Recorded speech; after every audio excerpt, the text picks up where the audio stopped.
The United Health Foundation recently issued its America's Health Rankings 2023 Health of Women and Children report. To further break down key findings in that report is Dr. Ravi Johar, Chief Medical Officer with United Healthcare for both Missouri and Kansas. Welcome, Doctor. Thanks for being here. We're jumping right in. What is America's Health Rankings, and how does the platform help address health concerns? America's Health Rankings is a joint publication between United Health Foundation and the America's Public Health Association.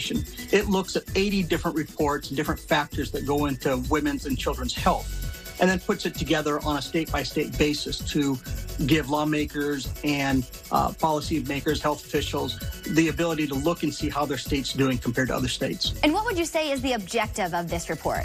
Well, I think the idea of the America's Health Rankings is to get data into the hands of the policymakers and health officials so they can look to see where they want to concentrate their resources in their state, what areas they can work on, and then what states may be doing better that they can learn from, and then what they can share with other states that they're doing well. And how would you say that Missouri and Kansas rank in this year's report? And are there any specific health strengths and challenges that you found?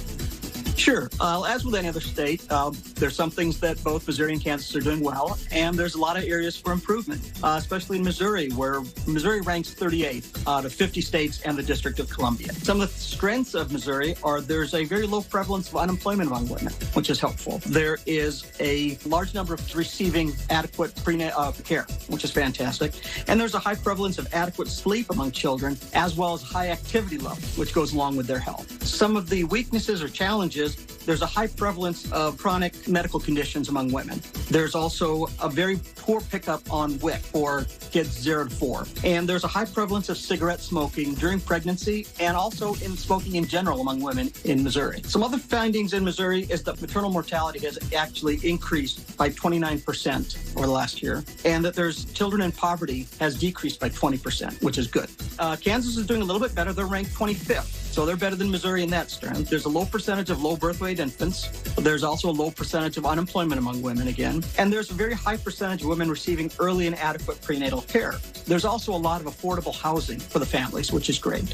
Some of the challenges Kansas faces, there's a high prevalence of frequent mental distress among women. These are women that report that more than 14 days a month they're having mental distress issues. There's, again, very low WIC coverage. And then there's a high prevalence of smoking during pregnancy, but there's not a lot of smoking outside of pregnancy. So it's a little interesting from that standpoint. Also important in Kansas is teen births decreased by 54% and cigarette smoking decreased by 20%. And Doctor, where can people go to see the full report? If you go to americashealthrankings.org, there is information on your state and other states and a lot of information to look into and dig into.